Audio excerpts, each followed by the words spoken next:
Alright, human. Before we start talking, I have to apologize. I will admit I overreacted when I first saw you. It's been a long time since a human has been here and I panicked. Which is why we both can agree. Me setting you on fire was a harsh but not unexpected reaction. And hey, I fully healed you.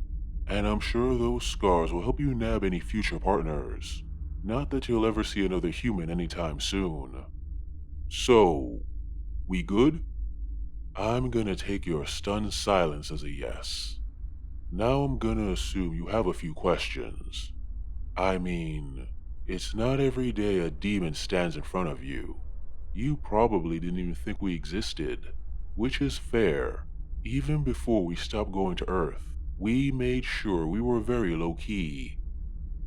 Alright, to answer the obvious questions. Yes, you are in hell. And no, you are not dead and suffering for eternity for something whatever faith you believe in considered a sin. You are still very alive, and found yourself here by accident, through some means I have yet to figure out. Now, although I said this was hell, it's not the hell you think it is. It is not a place created for sinners to suffer. It is actually a place that has always existed. Another dimension that inspired the stories of hell in your world's religions. I'm going to assume some gifted humans had visions of the place and wrote it down somewhere. If they did have some form of vision, they would have seen a place of hot, dry steppes, damp, toxic bogs, ice-bound rocky tundras, and other areas humans might find inhospitable. To your limited human viewpoint, it all might seem like a chaotic mess, but truthfully, it was quite orderly.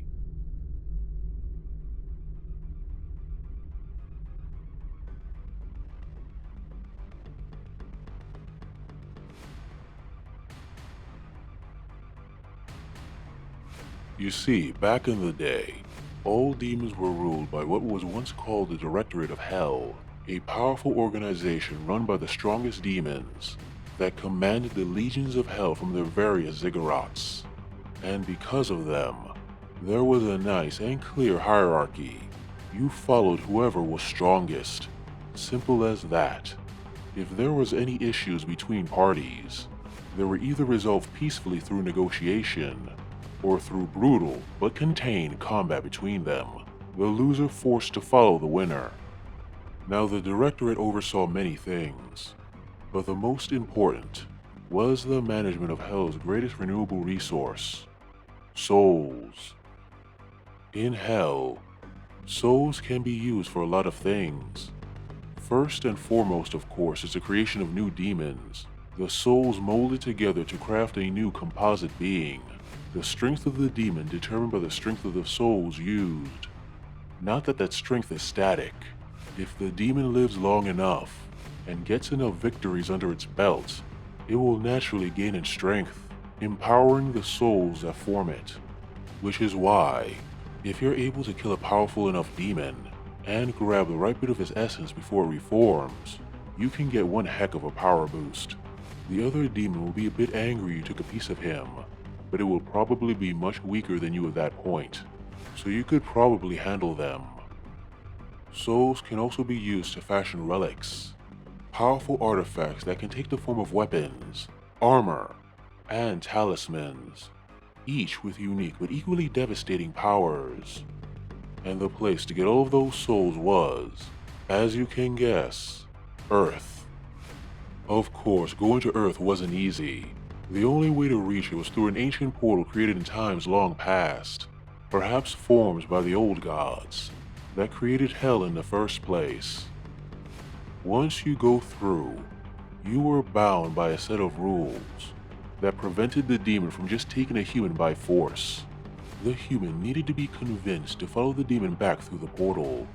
And by convinced, I mean lied to and manipulated. Demons took on many forms when they went to Earth, depending on the type of soul they wanted to grab. Want the soul of a politician? Become a lobbyist offering them a helping hand. Want the soul of an athlete?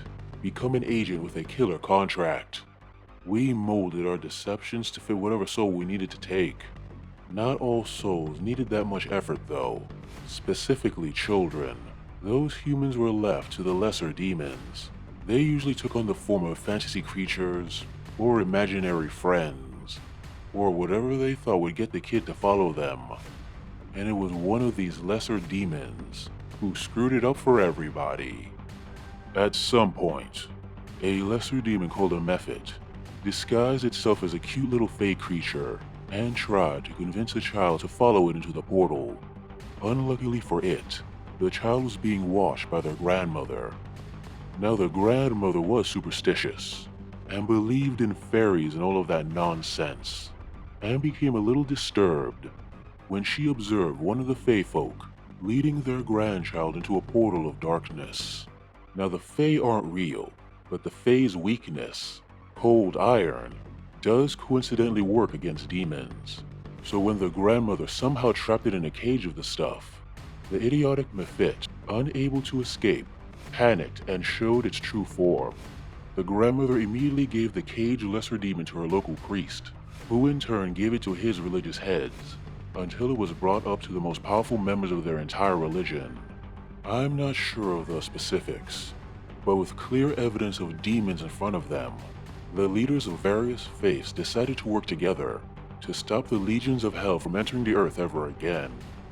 Getting the location of the portal from the traitorous little Mephit, they sent a team of demon hunters on a one-way mission to hell, with the goal of destroying the portal.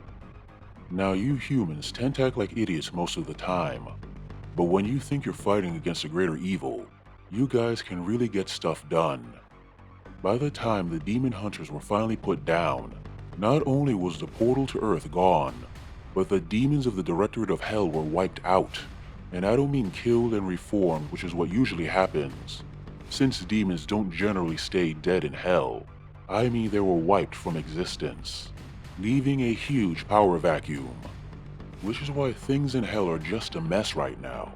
Demons in differing cabals fighting each other constantly to fill the spot left by the Directorate, and each one trying to impose a philosophy they believe hell must follow. It is better to reign in hell than... well, it's better than everything, frankly. The Lords of Hell believe in returning to the old order, with the strong on top and the weak, foolish and incapable serving at the bottom. Most of their leaders tend to be very charismatic, with a majestic air around them, which is good for both attracting more demons to their cause, but also making their enemies second-guess their attacks against them. Hell is over. We must get back to where the real souls are. Back to Earth. The Earthbound believe that fighting for hell won't change anything. And honestly, they might have a point. The fighting has been going on for a long time, and not much has changed. To them, the only way for demons to stop stagnating is to go to where the humans are, which of course means finding a way back to Earth. They are constantly on the move, looking for the fastest ways to cross the various planes of hell, to find a path to that beautiful world full of fresh souls. Those who seek after order in this madness are truly the insane. The Demented are, well, insane. They believe that the destruction of the Directorate was proof that order in hell was a mistake, because if a structured society worked, it wouldn't have been taken down by some measly humans. They want everyone to embrace madness. And I got to say, it seems to be working for them. They have bizarre insights into the thoughts of anyone they meet, and it's hard for those they face to predict the actions of a being who doesn't even know what they themselves are going to do. Everything is for sale, if you have the souls to pay.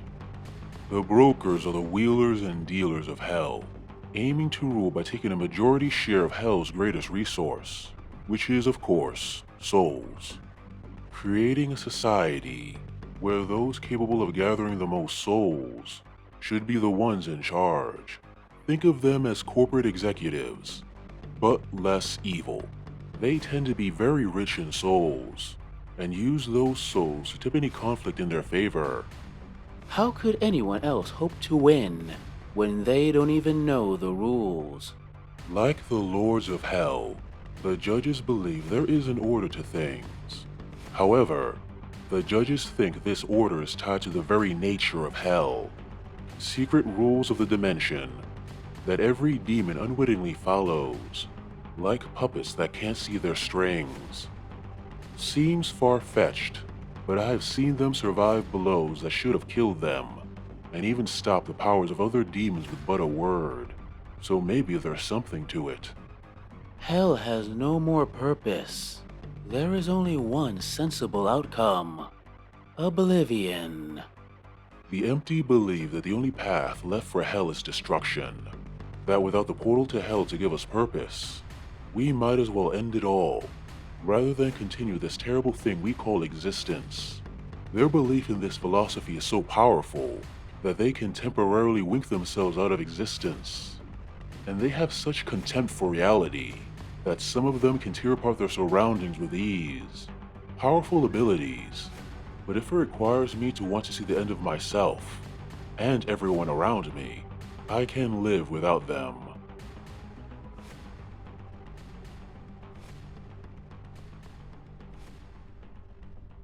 That's the current state of hell in a nutshell. As for you, as much as I want to kill you, and have a taste of the first fresh soul I've had in forever, I'm afraid other demons might notice the smell of your soul on my breath and ask uncomfortable questions. So for now, I'm just gonna leave you in this cage until I figure something out. I suggest you don't try to escape. Even if you somehow do, you might find that other demons might not be as reasonable as I am. Hey guys, I hope you liked this video on the tabletop wargame Reigninhell by Adam Loper, a fellow YouTube creator, and Vince Venturella. If you like it, there's a link down below to a video where Adam talks about the game much more in depth on his YouTube channel, as well as a link to the game where you can buy the game if you're really interested. If you like the vid, please consider liking, subscribing, commenting, pressing the little bell so you know when I post, etc., so that YouTube gods know I exist and hopefully more people might like my content. We'll see. If you really like it and you're really just inclined and have a little extra cash, please send a little money my way to my Patreon or my Coffee account. The extra money gives me the time I need to work on these stories that I love. Anyways, thanks for listening/watching, and see you next time.